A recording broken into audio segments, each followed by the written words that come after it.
And now we come full circle with this technology. If human thought, feeling, and emotion dictate the arrangement of the DNA in our bodies, and the DNA in our bodies is now affecting the arrangement of matter outside of our bodies, then as we change our thoughts, feelings, and emotions, we change our DNA, and our DNA changes the patterns outside of our bodies.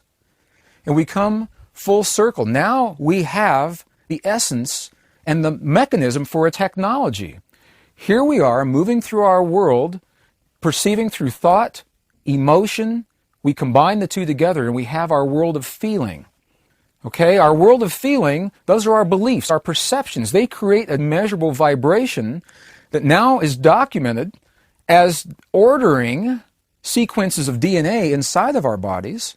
And now through the phantom DNA effect, at least under these conditions, that DNA inside of the tissue is ordering, it's coding matter outside of our bodies.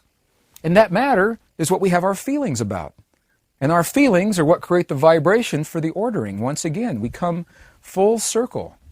This is the beginning of a technology that up until very, very recently, our science has not allowed for. And this opens up the door to vast, new, exciting possibilities, maybe a little frightening for some people, and very empowering for others. In 1997, I was fortunate enough, my wife Melissa and I, to lead a group of about 40 participants into Egypt. Well, something very unexpected happened. Somehow President Mubarak, President of Egypt, Mubarak, granted us access into temple sites and tombs and locations, many of which I have never been in my 12 years of going to Egypt. Some hadn't been open to the West for over 60 years, we were told. One of those sites was on the west bank of the Nile. It is an underground tomb that has a domed ceiling and is about 30 feet long by about 15 feet wide. And as we descended into the 200 stone stairs to get into this tomb, and the lights were turned on, I could understand perhaps why it had been off limits for so long. Because as the lights came up, we were surrounded by images that were so brilliant and vibrant in color, it looked as if the artist had just left the day before. Impeccable, with many tourists and the humidity of their breath in a closed area. The quality of these images would deteriorate very rapidly. Well, it was on this particular tomb, on these walls, that I witnessed for the first time in my time of journeying into this part of the world, an image that had been referenced in many of the mystery schools to the Egyptian god Osiris, who's the god of resurrection, the god of eternal life, the God who transcended the polarity of time and space in this world in another cycle before our time.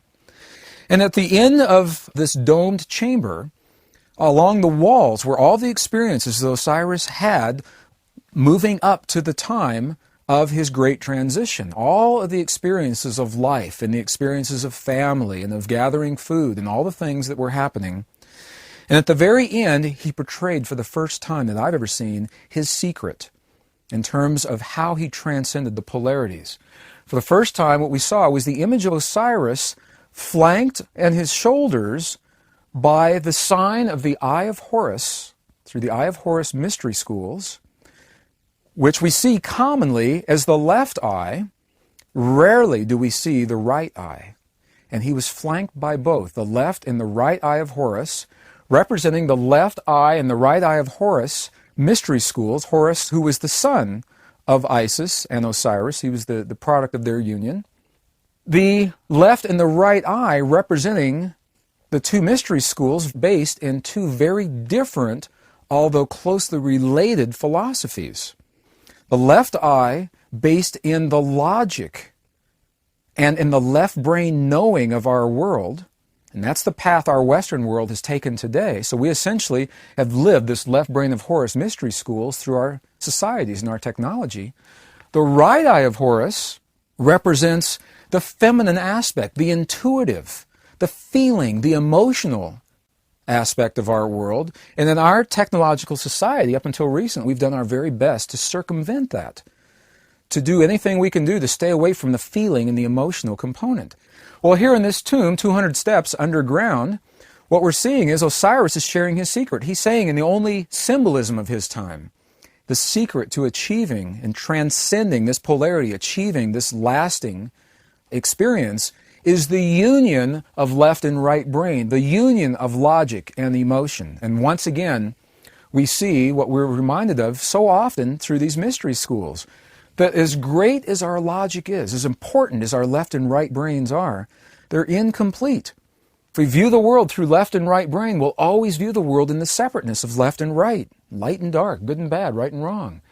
That our logic must be tempered with the wisdom that comes from our hearts, the wisdom of the experience, the wisdom of feeling and emotion. And it's through that we are able to transcend the great challenges of life. I've referenced several times these three parameters of prayer: thought, feeling, and emotion. What is the difference between feeling and emotion? In recent years in the West, we have merged the two into a single concept, feeling and emotion. The ancients, however, identified them as closely related yet separate. And what they said to us is this, that feeling is the union of a thought and an emotion. So if we're having a feeling, it's the union of thought and emotion. Emotion can be considered the power source that drives us forward through life. It doesn't have any direction until we apply thought. Thought may be considered as the guidance system. So thought by itself is impotent without the power to drive it. Emotion, power by itself, is impotent without the guidance to direct it. It's the union of the two that allow us our reality, the reality that we call our world. Another way of looking at this is thought may be considered imagination. Emotion may be considered desire. And when we find a way to merge our imagination and our desire into a single directive, potent force, then we create our reality. So thought and emotion produce feeling. Feeling is the digitally measurable vibratory template that allows us to create in our world, and that feeling is the key component to the lost mode of prayer. Over the years, as I've offered this information to groups ranging from maybe a dozen or so up to several hundred, I've asked people a question. I've done an informal little survey regarding prayer. And again, prayer is deep and personal. It's a very sensitive subject for many people. And I just take an informal survey with a show of hands, and I say, when you pray in your world, what kinds of things do you pray for? And I made little lists, and I've compiled these lists after about 6 months, and this is what I've found, and I'm not suggesting that this is a good representation of our population. More often than not, people pray for more money in life, better jobs, greater health, and better relationships, and they do it in this order. Well, we can use these components of the prayers in a little demonstration, and I'll just do this quickly. It's very interesting the way this works. If we view the components of prayer as thought, feeling, and emotion, and our prayer is for more money, what is the thought underlying more money?